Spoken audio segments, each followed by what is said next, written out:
शिवेंद्र बाबा, आमदार ओमराजे,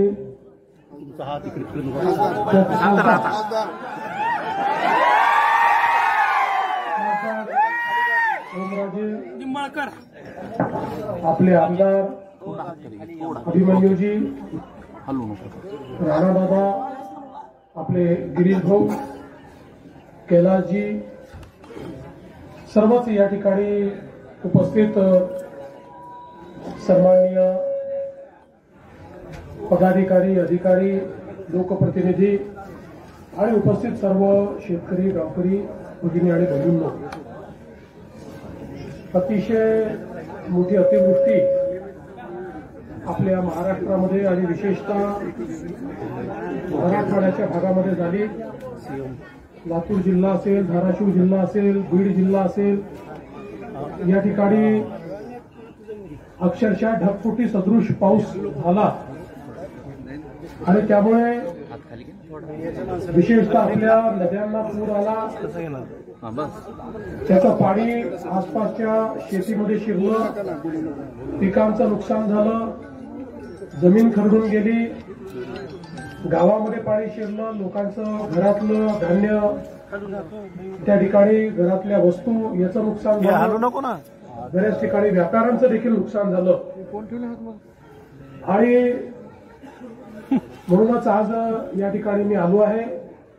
खरं म्हणजे यापूर्वी याच गावामध्ये मी 7 वर्षापूर्वी जलयुक्त शिवारचं काम बघण्याकरता आलो होतो आणि त्यावेळेस अतिशय चांगलं काम जलयुक्त शिवारचं आपण केलं होतं।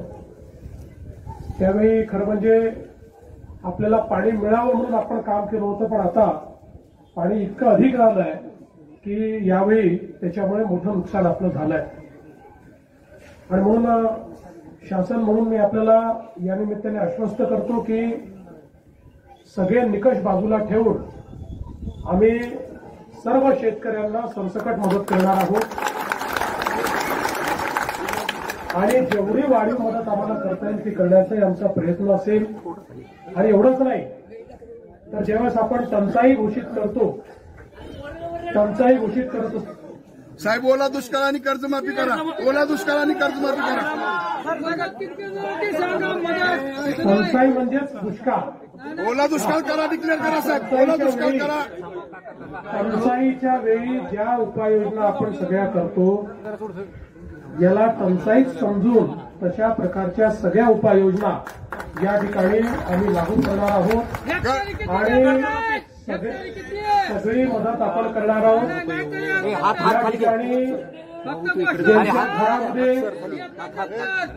ज्यांच्या घरामध्ये पाणी घुसलेलं आहे ते बाबा राजकारण करू नको, राजकारण नाही करायचं।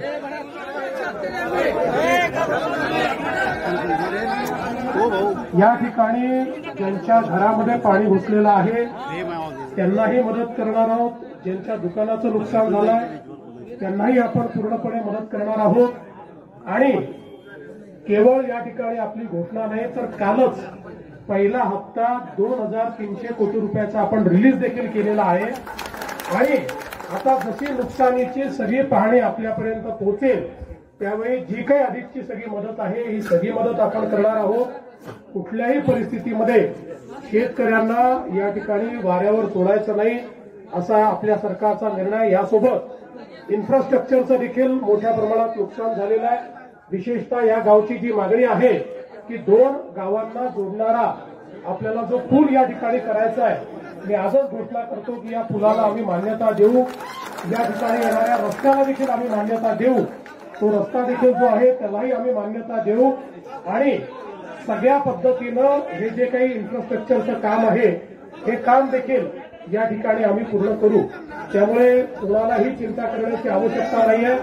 सरकार 100% तुमच्या पाठीशी उभं आहे। सरकार योग्य अशा प्रकारची भूमिका यामध्ये घेईल आणि ज्या काही मागण्या समोर आलेल्या आहेत त्या मागण्या निश्चितपणे आपण पूर्ण करू।